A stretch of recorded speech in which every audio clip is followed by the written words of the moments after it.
Guys, അസ്സലാമു അലൈക്കും. Welcome to Aishu's kitchen. ഞാൻ ഇന്ന് വന്നിട്ടുള്ളത് മലേഷ്യൻ സൈഡ് ഡിഷുമായിട്ടാണ്. വളരെ എളുപ്പത്തിൽ ഉണ്ടാക്കാൻ പറ്റിയൊരു ഡിഷാണിത്. അപ്പോൾ അതിന് വേണ്ടിയുള്ള ഇൻഗ്രീഡിയൻസ് എന്തൊക്കെയാണെന്ന് നോക്കാം. അതിനു വേണ്ടി ഞാനിവിടെ എടുത്തിട്ടുള്ളത് ബോൺലെസ് ചിക്കൻ ആണ്. ഇത് ചുക്കുറാസ് ആണ്, മാഗി ക്യൂബിന്റെ പൗഡർ ആണ്. ഇതിന് പകരമായി മാഗി ക്യൂബ് ചേർത്താൽ മതി. പിന്നുള്ളത് 1/2 ടീസ്പൂൺ മഞ്ഞൾപ്പൊടി, 1/2 ടീസ്പൂൺ മുളക് പൊടി, ചിക്കൻ മസാല 1 ടേബിൾ സ്പൂൺ, ഒരു സവാള. ഇത് ഹോളൻഡ് ഒണിയൻ ആണ്. ഇതില്ലെങ്കിൽ പ്രശ്നമില്ല, നിങ്ങൾ അടുത്തുള്ള സവാള ചേർത്താൽ മതി. ഇവിടെ അധികവും ഉപയോഗിക്കാറ് ഹോളൻഡിൻ്റെതാണ്. ഇത് റെഡ് ചില്ലി ആണ്, 2 എണ്ണം എടുത്തിട്ടുണ്ട്. ഇത് എടുത്തതൊരു ഭംഗിക്ക് കൂടി വേണ്ടിയാണ്. നിങ്ങളുടെ അടുത്തുണ്ടെങ്കിൽ റെഡ് തന്നെ എടുത്തോളൂ, ഇല്ലെങ്കിൽ പച്ചമുളക് എടുത്താൽ മതി. പിന്നെ കുറച്ച് പയർ നീളത്തിൽ അരിഞ്ഞത്, ക്യാരറ്റ് നീളത്തിൽ അരിഞ്ഞത്, കോൺഫ്ലവർ 2 ടേബിൾ സ്പൂൺ, പിന്നെ ആവശ്യത്തിനുള്ള ഉപ്പ്. ഇനി നമുക്ക് ചിക്കൻ മാഗ്നേറ്റ് ചെയ്തെടുക്കാം. അതിനുവേണ്ടി ചിക്കനിലേക്ക് മഞ്ഞൾപ്പൊടി, ചിക്കൻ മസാല, മുളക് പൊടി, പിന്നെ മാഗി ക്യൂബിന്റെ പൗഡർ ഇതെല്ലാം ഇട്ട് നന്നായി മിക്സ് ചെയ്തെടുക്കാം.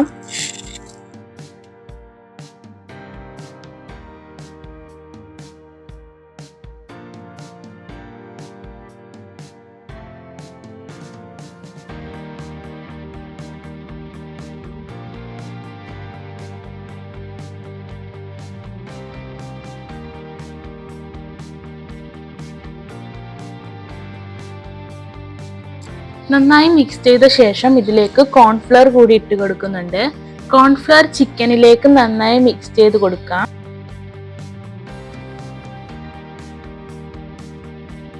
ഇനി നമുക്ക് ചിക്കൻ ഫ്രൈ ചെയ്തെടുക്കാം. അതിനുവേണ്ടി ചൂടായ പാനിലേക്ക് ഓയിൽ ഒഴിച്ചു കൊടുക്കാം. ചൂടായ എണ്ണയിലേക്ക് മാഗ്നേറ്റ് ചെയ്ത ചിക്കൻ ഇട്ട് കൊടുക്കാം.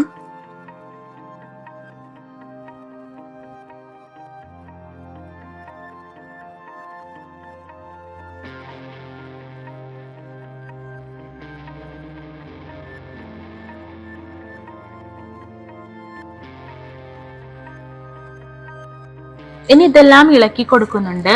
ഇങ്ങനെ ഇടയ്ക്കിടെ ഇളക്കി കൊടുത്ത് ചിക്കൻ ഫ്രൈ ചെയ്തെടുക്കാം.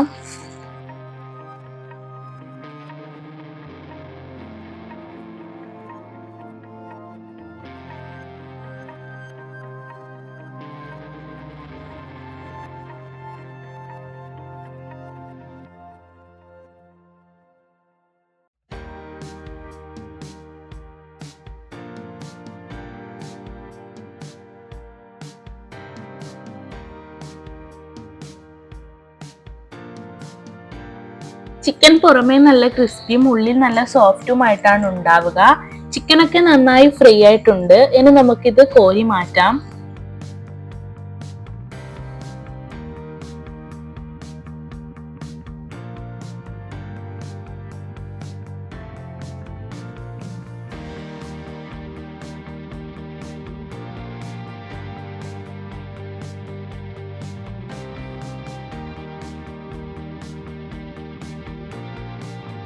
ശേഷം ഇതേ ഓയിലിലേക്ക് എടുത്തു വെച്ചിരിക്കുന്ന സവാള, റെഡ് ചില്ലി, ക്യാരറ്റ്, പയറ് എന്നിവ എണ്ണയിലിട്ട് ഒന്ന് വഴറ്റിയെടുക്കാം.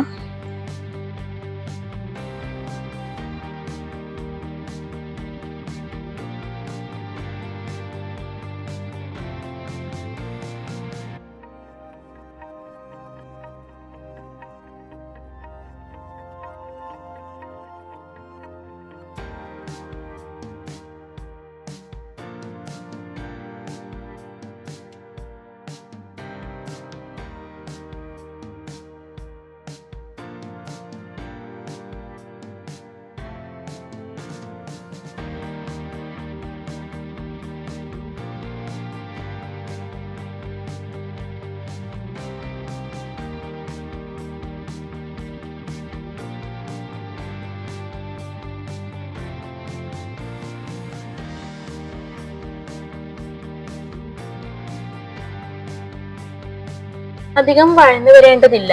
എന്നിതിലേക്ക് ഫ്രൈ ചെയ്ത് വെച്ചിരിക്കുന്ന ചിക്കൻ ഇട്ട് കൊടുക്കാം.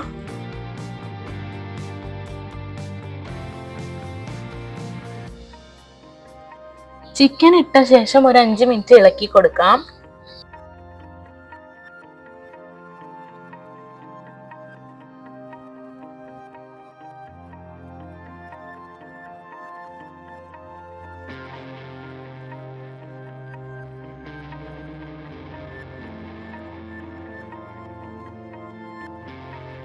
വെജിറ്റബിൾ മുക്കാൽ ഭാഗം വെന്താൽ മതി. അധികം വെന്ത് കഴിഞ്ഞാൽ ഇതിന്റെ ടേസ്റ്റ് തന്നെ മാറും. അത് പ്രത്യേകം ശ്രദ്ധിക്കണം.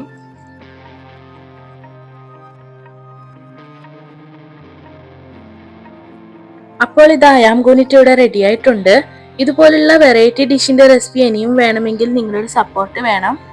വീഡിയോ ഇഷ്ടപ്പെട്ടാൽ like, share and comment. Video ഇതുവരെ സബ്സ്ക്രൈബ് ചെയ്യാതെയാണ് കാണുന്നതെങ്കിൽ പ്ലീസ് ഒന്ന് സബ്സ്ക്രൈബ് ചെയ്യണേ. ഇനി പുതിയൊരു വീഡിയോയുമായി വരുന്നവരേക്കും എല്ലാവർക്കും ബൈ. Thank you.